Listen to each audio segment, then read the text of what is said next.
Hello, everyone. My name is Antoine Lee.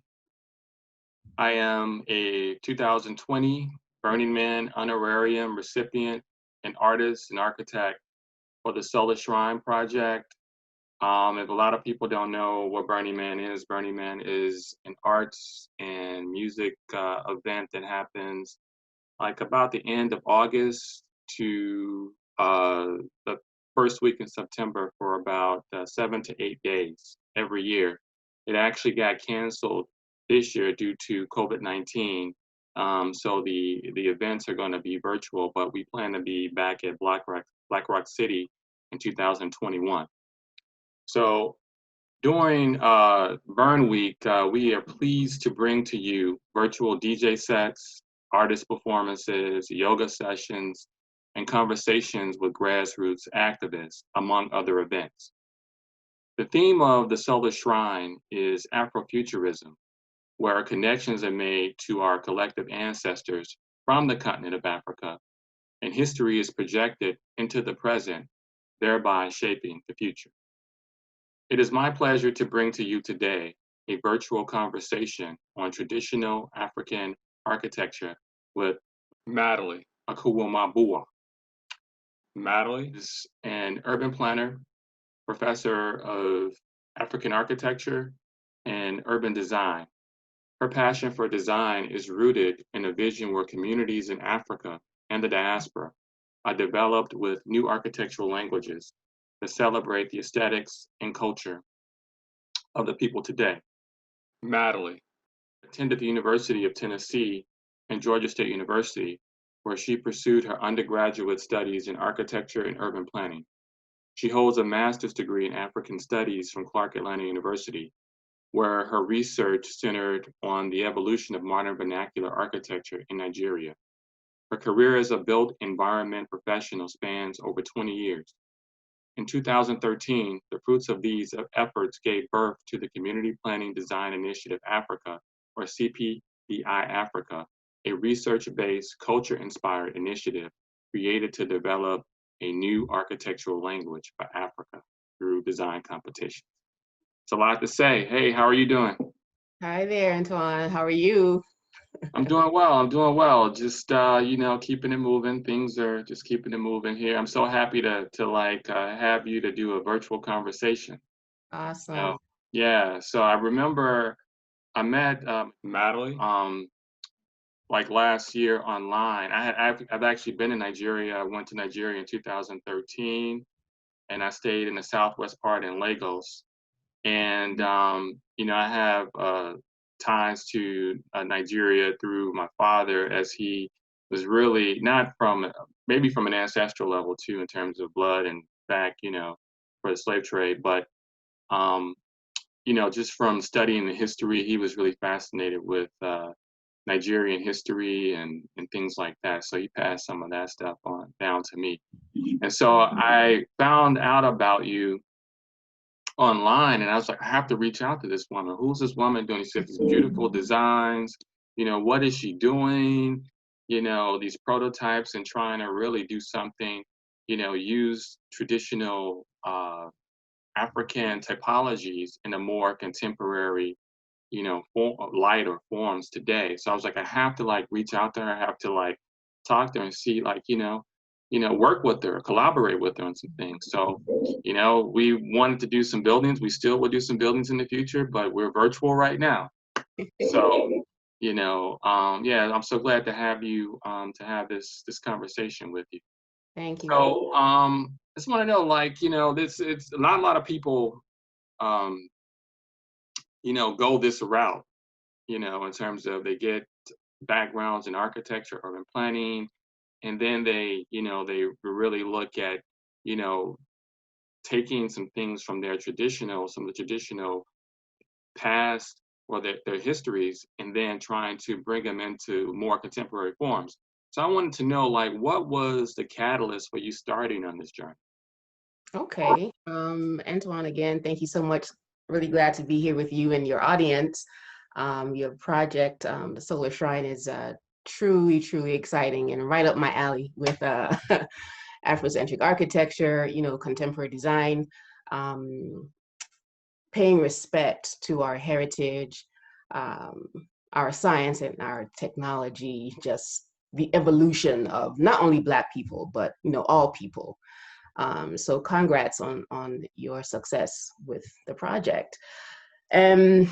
My story, I don't know, it starts like I think most designers, just growing up, loving to draw. Something attracted me to houses.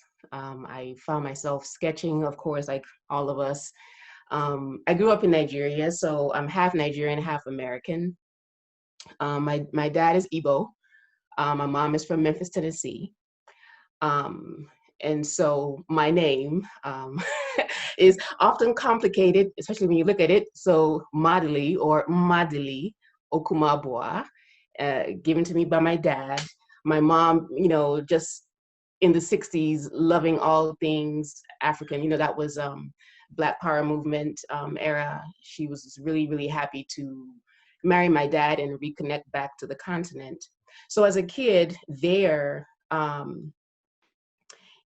grew up seeing things around me, just thinking that they were normal, no big deal. Again, just loving to draw. But it was when I got to America in high school that I learned that this thing that I loved doing was called architecture. So I majored in design in high school and then went on to the University of Tennessee in Knoxville to do architecture first degree. That was wonderful. I transferred to a school in Atlanta, Georgia.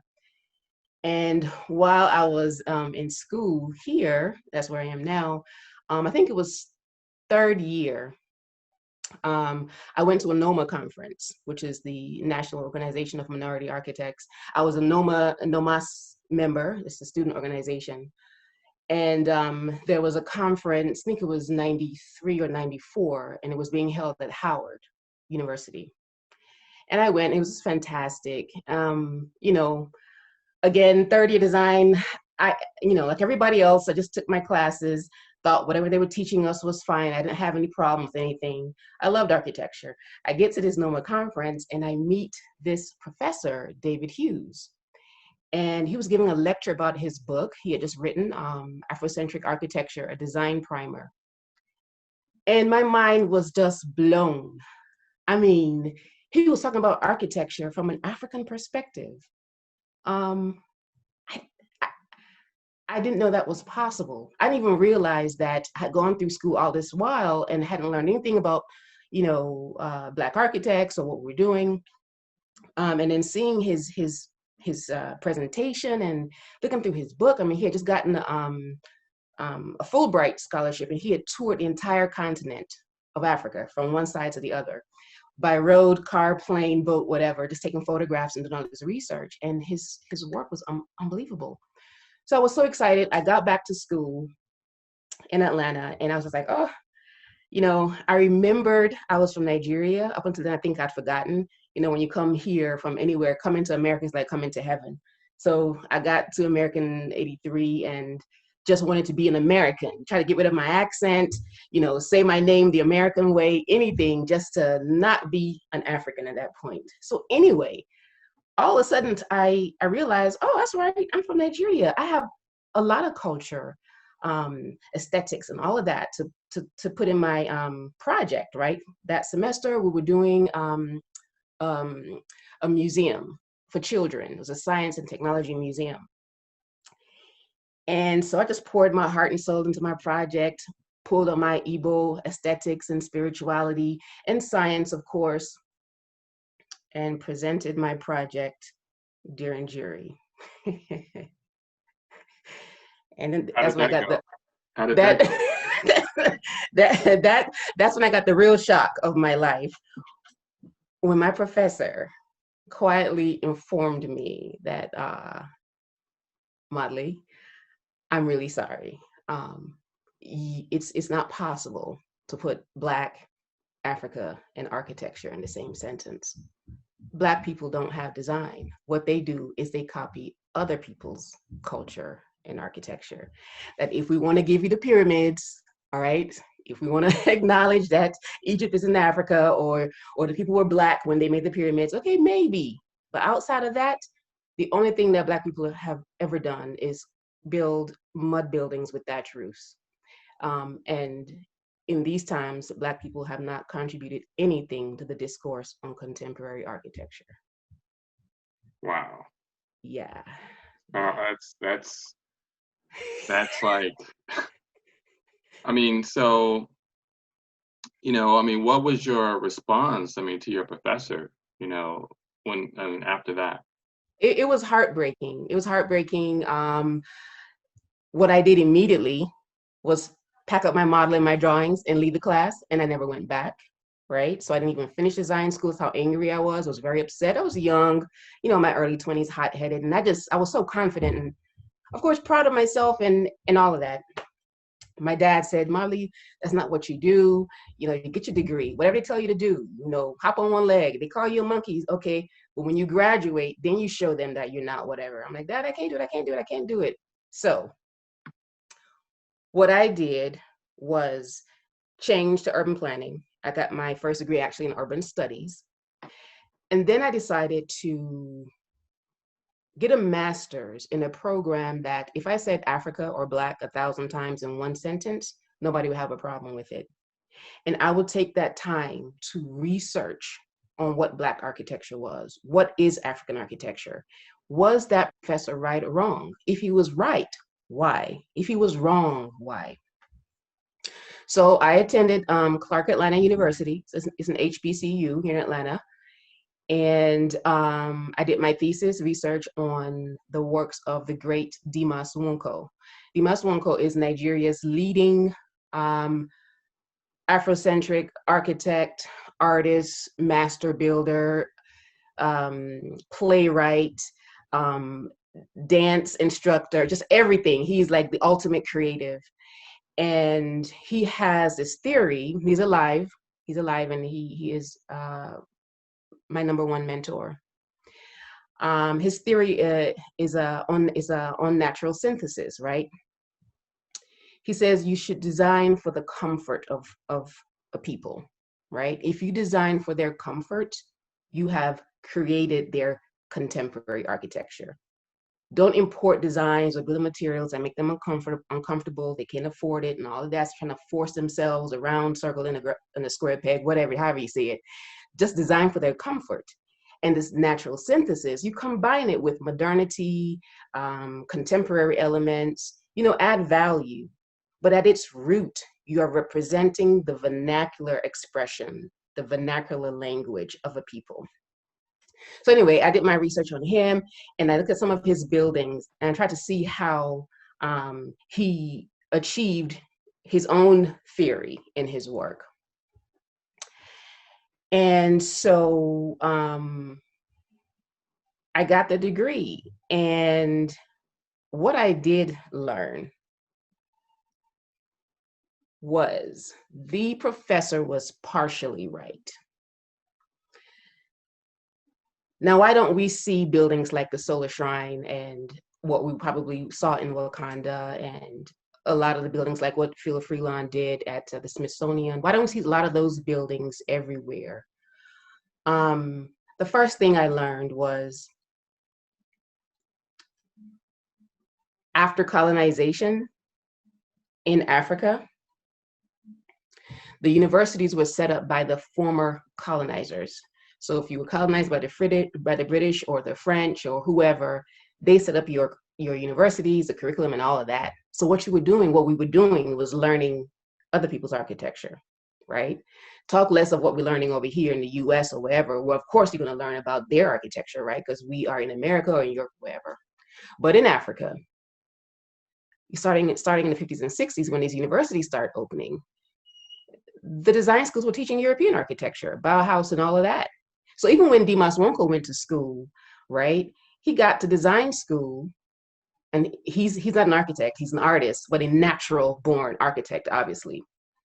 He got to school and these young British, 22-year-olds were teaching architecture. And he's like, what are they talking about? These little box plans and this material, this concrete, the cement, that doesn't work in Africa. I mean, you're using cement in Africa, which they had us importing because, the whole colonization thing. You had to import building materials from Europe and all of that. So he's like, building out of cement, you're building an oven in Africa. Africa and the sun are the same thing. And you sitting in a cement box with an iron roof over you. You're just cooking yourself. This doesn't work. So it didn't take him but a couple of weeks to quit design school, right? So what were they learning? So you're sitting in Africa, but you're learning everybody else's architecture. So no wonder you wouldn't build upon your own, right? You wouldn't develop your own languages. You wouldn't master your local materials, standardize those so that when you're building for your environment, for the climate, right? You're building on the expertise that your people have always had, right? You're doing your own version of European or American architecture. So he was almost right, right? It was very painful to see that was the reason why. Again, you could walk or drive through Africa, and what you're not seeing is Wakanda, right? And so I made peace with it, but then it set me on a personal journey, a 25-year-long journey. And that journey is how I've come to meet you. Wow.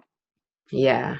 Yeah. That's amazing. That's amazing. I mean, just you're so articulate about like architecture. Of course, having those backgrounds and you're educated in it, but you just through that, I can hear your passion for it and your enthusiasm for it. Creating, building upon the past and projecting to the future. We need more indigenous forms and traditional forms of architecture in our community. So I want to know, like, so you found out some of that stuff, and you made this transition. You had your mentor or whatnot. Like, so how did some of these findings show up in like your work? Okay. So I leave school. So now I have this master's in African studies, and I'm like, okay, so the next step would be to, I guess, go to Africa, right? And see how can I apply a lot of what I've learned. How can I begin to join those to make a difference, right? So I get there, and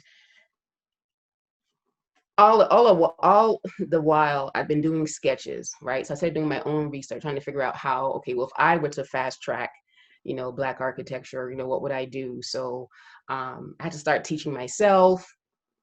I have all of these books. Those days you go to the bookstore and we go to the architecture section, you'll see everybody else's architecture. But when you get to Africa, you will see these books with like naked people and traditional buildings or in the villages. And traditional buildings are perfect, right? You're building with adobe, the bamboo, the thatch roofs, all these organic materials, right? Stone, it's 1,000% green, right? That's the ultimate LEED architecture. So that's actually perfect architecture. But anyway, I get to Africa and I says, okay, well, let me go around and meet other, designers and see if they can join me in this conversation. How are we going to analyze this conversation on what's really being built in Africa, right? You go around, there are a lot of reasons why there's some level of poverty. Colonization it didn't really end, right? So, and then there are different levels. You got architecture that's going on in the villages that almost looks like what it's been since the beginning of time with those earthen buildings, right? People living very quiet, comfortable lives there. And then you go to the city, and there's lots of slums, right? Because people are leaving the villages thinking that they're going to the cities for a better life. They can't afford the architecture that's being built. So you can't afford anything. You can't afford a house, you can't afford an apartment, whatever. So you start building your little shanty towns. So I'm just thinking, so how can we, if the problem is we didn't develop our own architecture, then how can we start doing that? So I would get with architects and ask them, say, let's let's see how we can get together and design contemporary forms of traditional architecture. And they would say, who wants that? You mean like a big hut with all these roofs made out of palm leaves? And who wants that? You mean a big hut? I'm like, no, I didn't say a big hut. I said a modern or a contemporary version of traditional architecture. What do you mean, Madly? You mean like a big, like a mansion, but a mansion hut? I said, no, let us look at traditional architectural, African architectural elements and fast track them and create something new, solve some of the problems that we're having, right? Since one of the issues is that, building materials are not affordable. You're in this cement box, and because there's no power, right? There's no electrical grid. People are having to buy generators and buy this expensive diesel to keep those generators powered so they can have light and air condition to cool them off in those cement oven boxes. Renewable energy, right? And using all materials. I mean, there was a reason why our ancestors built with clay and mud and adobe. They knew, right? Clay keeps the heat out. So you go into an earthen building in Africa, and it's going to be like the air conditioner is on the inside, but there's no AC. They just build with mud, and mud keeps the heat out. So how can we build upon our, nobody was interested. I said, okay, so finally came to me in 2014, I think. 2013. I said, I'm going to launch an international African-centered architecture competition. I'm going to invite everybody to join me. Anybody who's out there, I don't care who you are, just join me. Let's do this research. Let's figure out how to do the research on the African built environment. When was the last time that African societies were at their highest before colonization or whatever? At their height. And then we look at that and say, okay, this is actual African culture and aesthetics and science and technology. Let's take some of the elements from that era, the elements that are still relevant, not the ones that are outdated or we've passed that or just not gonna work nowadays. Take the elements that are still relevant and then translate those, build upon those, right? So I said, okay, I will create this design brief, have anybody who wants to get involved, do your research, and then submit a version, right, of this architecture. And you would win prize money, you would win jobs, you would win different things. But what I would be achieving is finally having people who were with me in this conversation, right, if it's valuable. And so in 2014, but 2015, the design brief came out. We launched a competition, and luckily for me, designers from all around the world responded with some amazing architecture. And I tell you, Antoine, if the night before the designs were due, nobody has sent anything. You know how architects are. They're gonna wait to the last minute. Yeah. Nothing had been submitted. And then like 5 minutes before, I started getting these calls from all around the world. Can you give us 5 more minutes? Da, da, da, da, da. And they submitted. That's amazing. That's amazing. That's Yeah. absolutely powerful. That's amazing. I've actually seen a lot of your renderings and different competitions from different years, and I've just been like so blown away. You've got people from Russia, you've got people submitting from all over the world, from the diaspora, Central American countries or the Caribbean era countries, and then you've got people on the continent, different countries on the continent. So it's just really, it's amazing. So that's amazing. Hopefully I'll be a part of that, You will, Antoine. Yeah, absolutely. Better eyes on you. I don't know. So I just wanted to know, so you got to that point where you have, you talking to the business community and things like that. And you said that they didn't really, respond that well to you in terms of that. So, let's switch over gears a little bit. Let me ask you this. So the Solar Shrine is like Afrofuturistic. One of our goals, one of my goals, is to manifest aesthetics and cosmologies which are native to Africa into the architectural realm. So how has CPDI been able to define the way forward in terms of preserving culture and then protecting like Black communities? Okay. So it's been a journey. I'll tell you a story. So right before we launched the competition, I was thinking that it'll be Black people that would be very interested in this conversation. And one of my cousins, actually, she tells me, she says, "Mother, you know, Black people are not used to thinking out the box, especially when it comes to architecture in Africa. You might want to open this up to like everybody, right?" And I'm glad I did, because when other communities got involved, it showed the Black architects that, okay, this is cool. It's a good thing. You know, you can represent our culture in architecture and it'd be beautiful. One thing that I know for sure is when I packaged the designs in the form of, I packaged them in an exhibition that I call The Art of African Architecture. And I traveled around the world. The audience always goes, "Oh my God, this is so beautiful. I never thought, I mean, how come architects don't do this all the time? Where are you building these? Oh my God, I want one, I want one." If the audience had responded with, "You know, this is just really horrible. This is so primitive and savage. Why are you doing this to us?" then I would have failed, right? And that professor would have been totally right that we can't contribute anything. You cannot translate Black culture and aesthetics and spirituality in the built environment, right? So the audience, luckily for me, responded well. But what I found since then is that it's going to take a lot of talking and teaching. It's going to take more than just competitions, right? It's one-ofs to get our community involved in this, right? Not just the business community, the architects themselves. If you continue to go to a school where all you learn is European architecture, you're just not going to know, right? So the first thing I learned, no, the first thing I learned was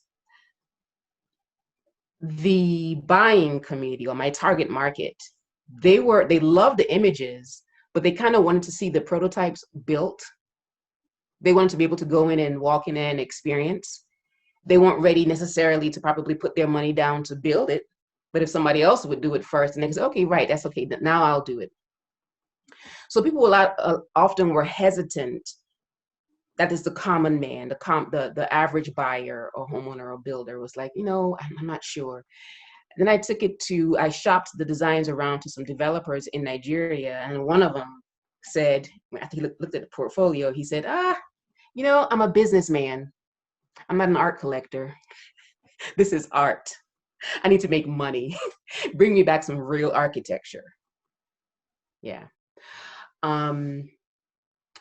So what I learned, especially now, thanks to COVID, all this thinking and reflecting, I realized that what's needed is the education system needs to be changed.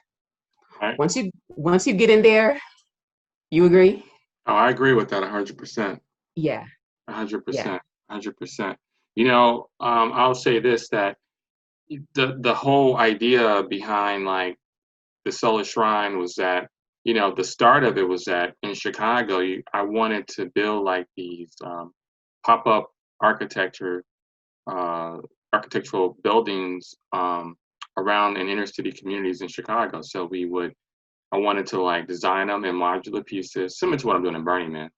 But I would build it and erect it for like a couple of days and then take it down. But we would use those spaces for, like meditation or Afrofuturist events or spoken word or jazz performances or something like that. And I just couldn't get any support. And so I started going to regional events, Burning Man events, and, met these incredible people. And then we started doing art projects together, things like that. And so these are people that do things, a duocracy.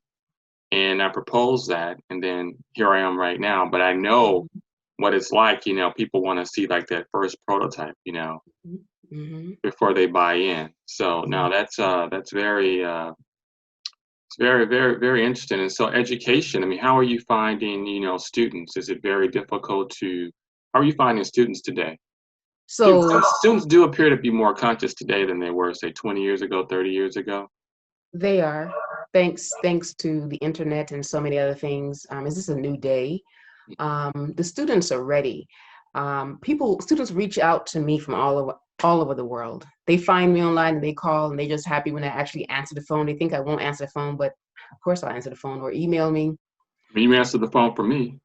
I thought you emailed me. I did, but then I got a telephone number after that. So I was in Nigeria when you first reached out, I'm right? just, yeah, I'm just. And you're playing, I know. Yeah. Okay, so they call and they're crying and it's just like, I can't take it anymore. I'm like invisible in class. You won't believe what my professor said to me. All the stories are endless and they're so painful. And here it is, this is about 25 years later. Black students are still going through this, right? They're looking for someone to validate them. That's all I wanted, right? If architecture is a profession in the creative arts, and again, architecture is supposed to be the translation of your culture, right, into the built environment. Everybody has a culture. You can't tell the Black kids that they don't have one, right? That everybody else gets to bring themselves to the table, to the classroom, to the jury, to the whatever. They just want to be validated. And look at your project. Your project, the Solar Shrine, that's like, isn't getting any more authentic and original than that. That's inspired by Black culture, spirituality. And you tell us that we can't bring that to the table. And then thousands of African ethnic groups, those of us in the diaspora, we all know where we came from. We came from West Africa, right? So we have so much to bring to the table. So the students are reaching out. Some professors do. Architects watch me. They're waiting to see how far I'm going to How get far with are you going this. to take it? Right? How far are you going to be able to Okay. take it? Right. Okay. Um, and so what's happened, I found myself teaching. So with this traveling exhibition, it comes with the workshops and lectures and seminars. I found myself these past 5 years teaching. That's what I'm doing. People are coming and they're sitting in the audience and they're listening and they're asking questions. They're taking photographs of the exhibition, the different designs. So I realized that I've been teaching. And because I'm making a lot of noise, being international, going between Africa and America and Europe, I'm gaining traction. People are actually watching and following. And so I realized, okay, so what's next? Probably really is a school. Because when I talk to the universities, they're set in their curricula. I mean, they're not changing AIA or NIA, Nigeria's. They're not changing the way they teach architecture. They're not ready to. Every once in a while, you'd be lucky to have a professor who will let you do something that's interesting on your project. Otherwise, it's like, don't bring that in this classroom. So while we are waiting for the universities to get on board, I realized, not just me, a lot of people are realizing this. Take this conversation offline. Have the workshops. Have the design studios. And now we're having virtual studios, right?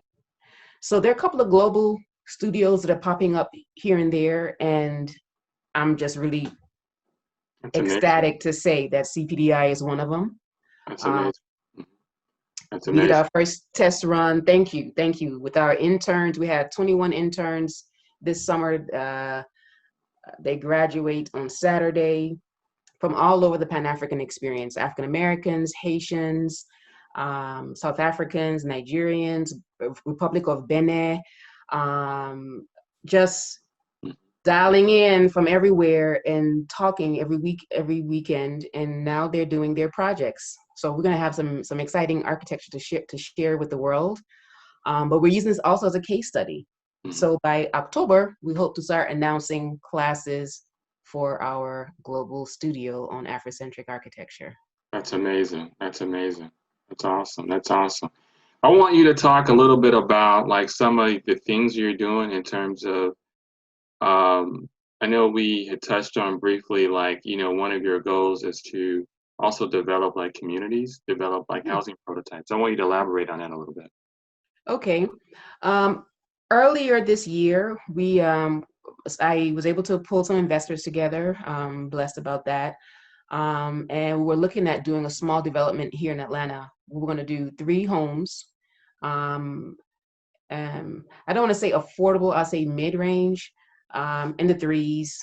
Well, 3 is a little bit high for Atlanta. That's entry level and out west in California. But we're going to do 3 homes, and each one had a different inspiration. I started out top from the Diaspora, so I was going to have a home that had African American architectural elements that included Haitian, Jamaican, the Caribbean, right? Looking at those design elements. Then I was going to have another house with inspirations from Nigeria, right? That's an easy one. Pick one country. That was one. That was the one for me, Nigeria. So a Nigerian house would be influenced by the architecture of several of its ethnic Right. You groups. got the Yoruba, you have the Igbos, the Hausa, Yes, those are the 3 Hausa. main ones. Yeah, and even they're 250, but those are the Right. three that are the largest. And then the third house, I was going to narrow it down even more and just focus on one ethnic group. So that would be the almost like the most authentic. And of course, I chose Igbo by default, right? So these 3 prototypes were going to be built on the south side of Atlanta. We found some land, wonderful and all.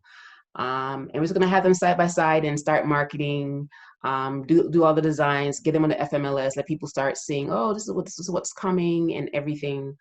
And then we stopped thanks to COVID. Yeah. We said, let's not close that land deal just yet. Yeah. So now that things are starting to ease up, we're going to go back to that.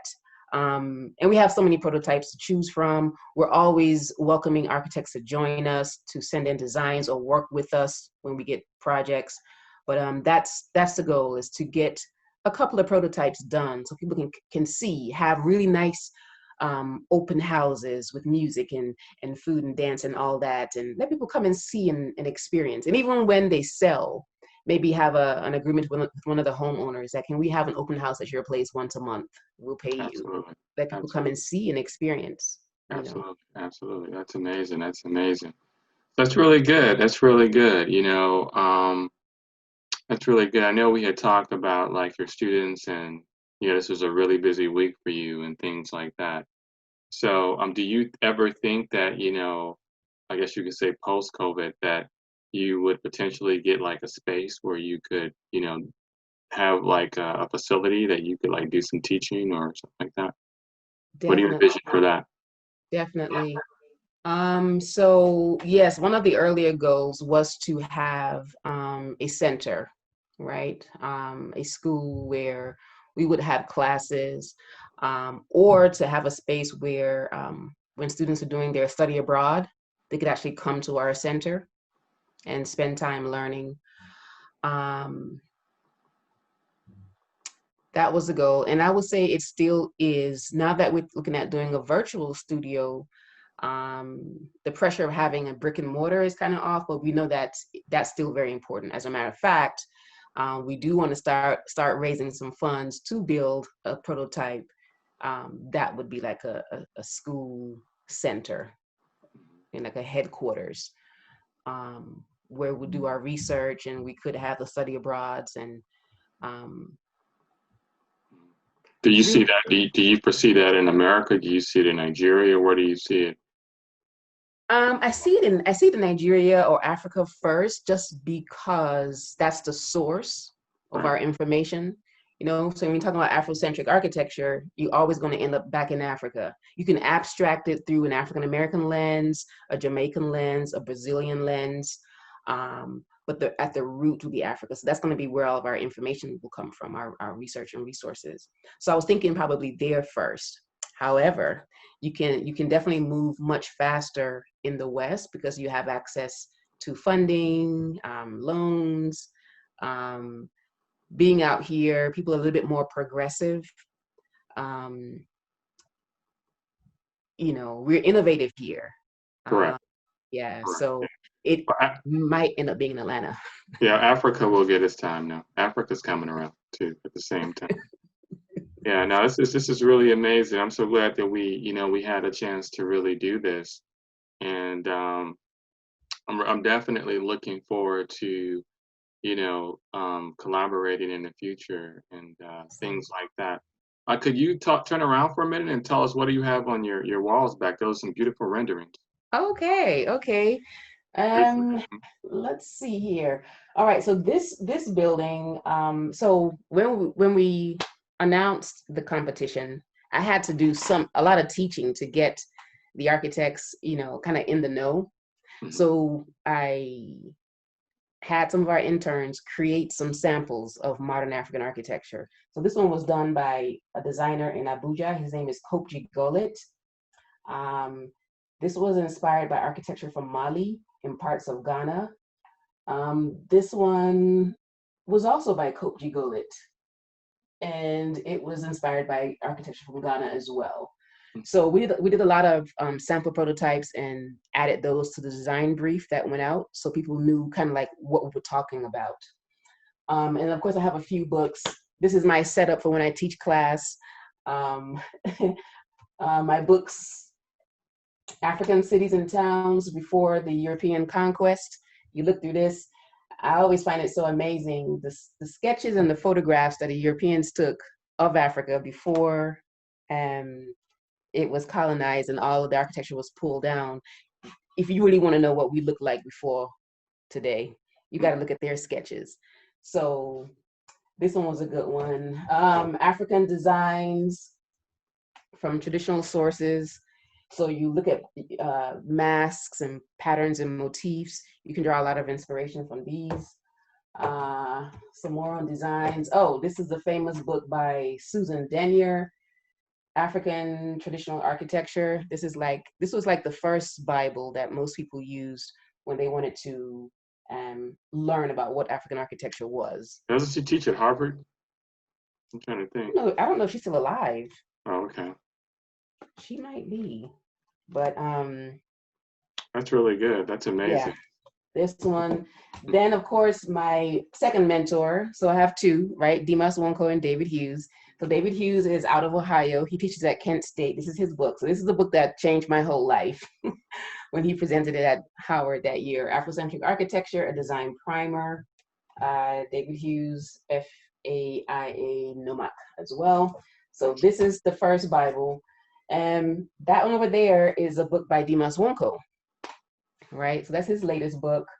Um, it's unfortunate that you can't get books on architecture that are published in Africa. It's hard to get them in America. So when you have people that go there, if they can go and search through the bookstores and find them and then come and bring them here and put them on, online for sale, then you have access to amazing research that you otherwise wouldn't have. I don't think Amazon will sell Amazon, yeah, that will sell books that are not published in America, something like that. Wow. That's really amazing. That's really those like those renderings in the back are like absolutely beautiful. They're Thank absolutely you. beautiful. Congratulations on Thank all of you. all of that you know CPDI and all the things you're trying to do and Thank your you. initiatives and I Thank knew you. that when we connected like last year I said this Hmm. is a very unique person, um, person that has an architectural background, but also is very sensitive to our history and her culture, and really wants to, you know, um, project positive images, positive architecture. Like one of the things that I believe is that whenever you build something, it's about optimism. So you like when you build something, you're saying I'm building something for the future. So like building in and of itself is like a futuristic activity because you believe that you're going to be around Yeah. for some time. So Yes. yeah, I really appreciate this, having this conversation and the time that just listening to you. I know we can go on and on for hours. We have gone on and on for hours offline. Antoine, I appreciate you. I just want to let you know that, a lot of times I end my lectures with saying that the pyramids were just the beginning. Can you imagine where we could go from there, right? Or if we had continued to. So your project, the Solar Shrine, says a lot to me you know, because I see you building upon our genius, right? You're adding your genius and taking it to the next level. And that's just incredible. I wish you much success with this project. Bring us on board so the next one, we're all behind you. Well, you got to come to Burning Man next year I when it's see. real, when it's live. We'll be there. We will be there. We will be there. Absolutely. Hey, it's Yeah. been good talking to you. You know, we will continue this conversation in the future. All right. Virtually, maybe I'll be participating in some of your virtual events with You your students will. and whatnot. Yeah, You will. You will. Just know that. absolutely. Okay. Thanks, Antoine. All right. You take care. All All right. right. All right. Bye-bye.